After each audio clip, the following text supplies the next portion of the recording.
Өнерліге өріскен. Елімізде өзінің сүйікті ісін табыс көзіне айналдырғандар аз емес. Сондай жандардың бірі Батыс Қазақстан облысының Жаңақала ауылында тұрады. Зергер азамат қазір осынау текті өнердің қыр-сырын өзгелерге үйретуге кіріскен. Ал шыңғырлаулық шебер Әсел Сұлтанғалиева тіккен көрпе төсекте көпшіліктің көңілінен шығып жүр. Сол өңірдегі әріптесім Талғат Серікқалиұлы шеберлермен жақынырақ танысып қайтты. Жаңақалалық Досқали Мұратов 2002 жылы өнер институтын тамамдапты. Сол кездің өзінде сурет және мүсін өнеріне ерекше ден қойған. Бертін келе зергерлікті меңгерді. Шебердің қолынан шыққан алтын мен күміс бұйымдары аймақ тұрғындарына жақсы таныс.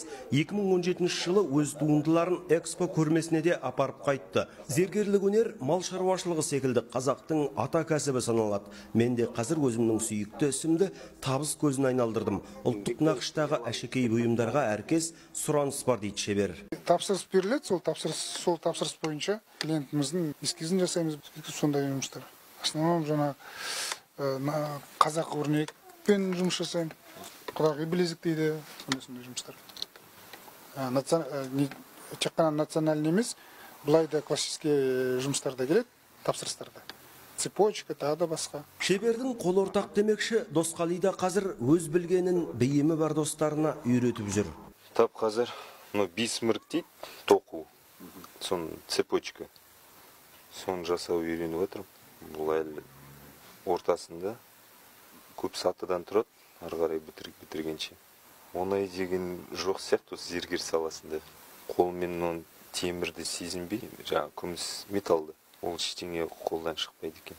Практика көп керек. Ал шыңғырлаулық Әсел Сұлтанғалиева қыз жасауы мен көрпе төсек тігуді жолға қойған. Ісмерлік өнер оған әжесінен дарыған екен. 17 жылдай мектепте биология пәнінен сабақ берсе де, өз кәсібін ашуға деген құштарлығы ақыры жеңіп тынды.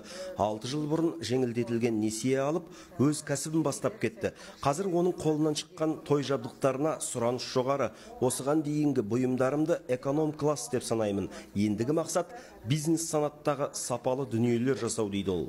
Оның айырмашылығы бизнес класс деген ол өте қымбат материалдармен ұсақ жұмыстар жасау. Мысалы құрақтардың метр жарымдық 2 сантиметрлік ұсақ қиып, соны бір-біріне құрастырып, содан түрлі бір ерекше стильде, эксклюзивте ерекше бір құрақ жасау. Және качествосына көңіл бөлу. Осы үшеуі ұштасса, онда өте керемет зат шығады деп ойлаймын. 10 саусағынан өнер тамған Әсел қазір бірнеше ауылдасын жұмыспен қамтып отыр. Тапқан табысына жаңа баспана салып, ұлттық нақышта безендірілген дәмхана да ашқан.